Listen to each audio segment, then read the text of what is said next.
All right, guys, so part two of pricing jobs. Yesterday we went over our production rates. How much work can we do in an hour?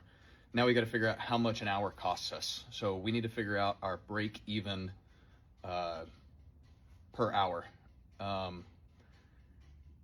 Have to know what this is, guys. Otherwise you're pissing in the wind. So to figure out your break even, you're going to add up all of your monthly costs, everything. Your truck payments, your equipment payments. If you don't have equipment payments or truck payments, good for you. Put an estimated dollar per month. What would that truck cost me per month? What would these mowers cost me per month?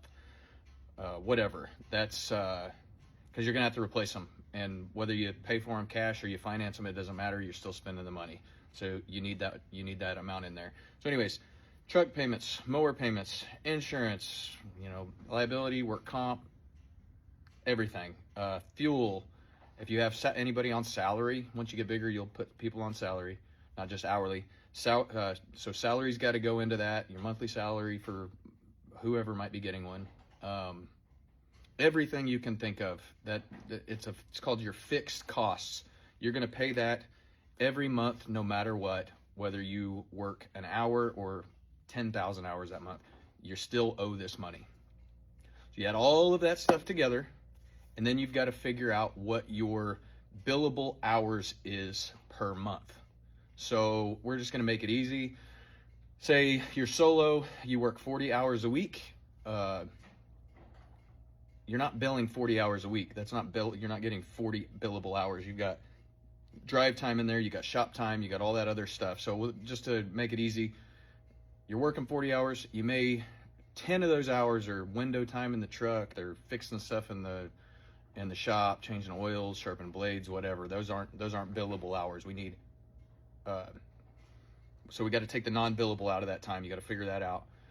So we'll say it's 30 hours. Anyways, you take your total overhead cost per month and you divide how many hours you're working in a month. 30 times 4 is 100, and it's actually 4.3. You divide that number, and that gives you your break even before your hourly paychecks. That you cutting the guy's paychecks, and then you figure out your average hourly salary. So if you got two guys, one's making $15 an hour, the other guy's making $20 an hour, your average salary is $17.50, and you got to add the burden on top of that. So there's going to be a burden.